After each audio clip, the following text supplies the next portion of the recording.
যে পঞ্চায়েত নিৰ্বাচন সেই পঞ্চায়েত নিৰ্বাচন আমি সকলো বিৰোধী পক্ষই ঐক্যবদ্ধভাৱে খেলা উচিত।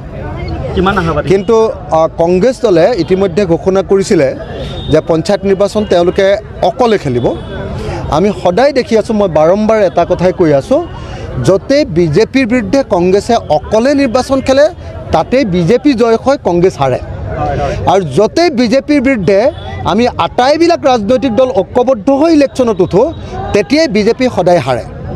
সেইকাৰণে মই আশা কৰিম যে আগন্তুক 2026 চনৰ অসম বিধানসভাৰ নিৰ্বাচন আৰু আগন্তুক 2025 চনৰ আমাৰ যি পঞ্চায়ত নিৰ্বাচন, এই দুইটা নিৰ্বাচন অসমত আমি আমাৰ 16টা যি বিৰোধী ৰাজনৈতিক দল আছোঁ, 16টা বিৰোধী ৰাজনৈতিক দলেই কংগ্ৰেছ, ৰাইজৰ দল, অসম জাতীয় পৰিষদ, CPI, CPMকে ধৰি আমাৰ যি 16টা বিৰোধী ৰাজনৈতিক দল আছে, আটাইবিলাক ৰাজনৈতিক দলে ঐক্যবদ্ধভাৱে নিৰ্বাচনটো খেলিব লাগে বুলি মই আশা প্ৰকাশ কৰোঁ।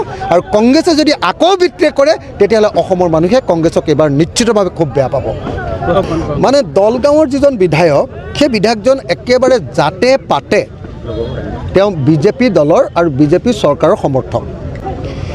যেতিয়া আমি বিজেপিৰ বিৰুদ্ধে মুখ্যমন্ত্ৰীৰ সাম্প্ৰদায়িক কথাৰ বিৰুদ্ধে আমি যেতিয়া মাত মাতোঁ, তেতিয়া তেওঁ অসমৰ মুখ্যমন্ত্ৰীৰ বক্তব্য, হিন্দু মুছলমান কোৱা সাম্প্ৰদায়িক বক্তব্যক তেওঁ টেবুলত ঢকিয়াই ঢকিয়াই সমৰ্থন কৰে। যেতিয়া মই হিমন্ত বিশ্ব শৰ্মাৰ বিৰুদ্ধে যেতিয়া মই গৰজি উঠোঁ যে আপোনাৰ এনেকুৱা 2 নম্বৰী সাম্প্ৰদায়িক ৰাজনীতি বন্ধ কৰক, বিধানসভাত আপুনি এনেকুৱা অসাংবিধানিক কথা নক'ব, তেতিয়া আপোনালোকৰ এই দলগাঁৱৰ বিধায়কজনে চিঞৰি চিঞৰি কয় যে অখিল গগৈ চব কথাতে মাতে, অখিল গগৈ বহি দিয়ক। উল্টাই তেওঁলোকৰ নিজৰ দলৰ মানুহে আৰু কংগ্ৰেছ দলৰ সংখ্যালঘু বিধায়কবিলাকে তেওঁক গালি দিয়াৰ পাছতে তেওঁ বহি যায়, কাৰণ তেওঁক চবেই চিঞৰে যে তুমি এতিয়া বিজেপিৰ এজেণ্ট হৈ গ'লা বুলি চিঞৰি দিয়াৰ পাছতে তেওঁ বহি যায়। গতিকে দলগাঁৱৰ বিধায়কজন আচলতে মামাৰ এজন ভাগিন, হিমন্ত মামাৰ ভাগিন। তেওঁ একদম হিমন্ত মামাৰ ভক্ত, তেওঁ হিমন্ত মামাৰ ঘৰতে থাকে বুলি মই শুনিছোঁ।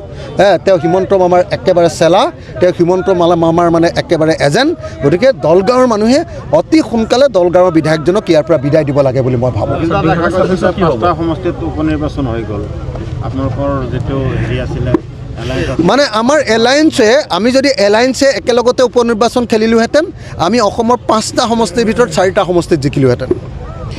কংগ্ৰেছে উফাইদাং মাৰি অহংকাৰ দেখুৱাই অকলে উপনিৰ্বাচন খেলিবলৈ গ'ল। তো যেতিয়া আমি 4টাত জিকিলোহেঁতেন তেওঁলোকে নিশ্চয় তাতকৈ ভাল ৰিজাল্ট কৰিব, 5টাত জিকিব। গতিকে মই অহা পৰহিলৈৰ কাৰণে কংগ্ৰেছক শুভেচ্ছা জনাইছোঁ যে তেওঁলোকে 5টাতে জিকক। আৰু যদি কংগ্ৰেছে সঁচাকৈ 5টাতে জিকিব পাৰে তেতিয়াহ'লে আমাৰ বিজেপিক হৰুৱাবলৈ ভাল হ'ব।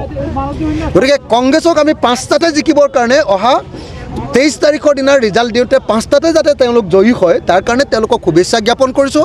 তেওঁলোকে 5টাতে জিকক।